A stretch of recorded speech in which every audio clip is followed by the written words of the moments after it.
Time is not your enemy. I have witnessed empires rise and fall, watched generations chase shadows while their dreams gathered dust. I am the eternal orator, keeper of forgotten truths, and today I speak to the part of you that knows, you were meant for more. But first, let me ask you something that will unsettle you. How many nights have you lain awake, promising yourself tomorrow?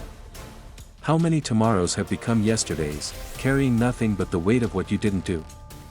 In the mountains of what is now Tibet, I once met a monk who had spent 40 years preparing to write a single prayer.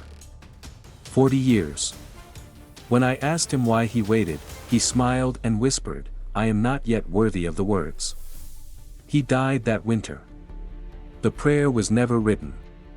But in that same monastery, I met a young novice who scratched his prayers on stones with his fingernails. Crude, imperfect, bleeding. Yet those stones still carry power centuries later.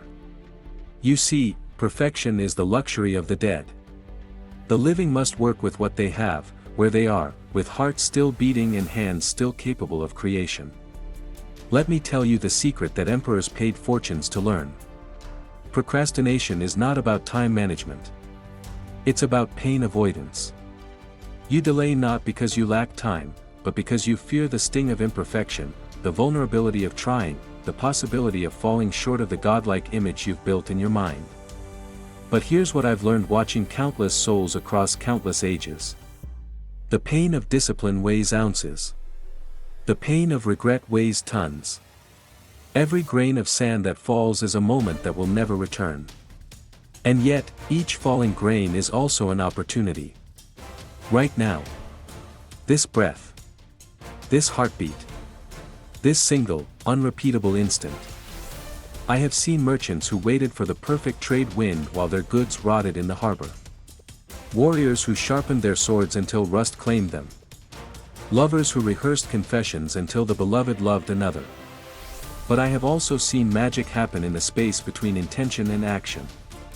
I have watched ordinary souls become legends simply by refusing to wait for permission from a universe that owes them nothing. Here is the ancient formula, written in languages you've never heard but truths you've always known. Action before emotion. Your feelings are passengers, not drivers. Act first, let courage catch up later. Progress before perfection. A crooked line forward beats a perfect line that never starts. Now before never. The present moment is the only canvas you'll ever paint on. Tonight, when you close your eyes, I want you to imagine two versions of yourself. One who acted despite fear, despite uncertainty, despite the voice that whispered, "Not yet." And one who waited, and waited, and waited. Which one would you rather meet in your final hour? I'm not telling you to be reckless. I'm telling you to be alive. To stop preparing for a life you could be living. To trust that you were given dreams not as cruel jokes, but as blueprints for becoming. The world is waiting for what only you can offer. Not the perfect version of you that may never exist, but the real, flawed, beautifully human version of you that exists right now. So I ask you, what would you do if you knew you couldn't fail? What would you begin if fear wasn't in the room? What single action would your wisest self take today? Do that. If these words stirred something ancient in your soul, write, "I choose action," below. Let it be your first act of rebellion against delay. Let it be the moment you stop waiting for permission to live your own life.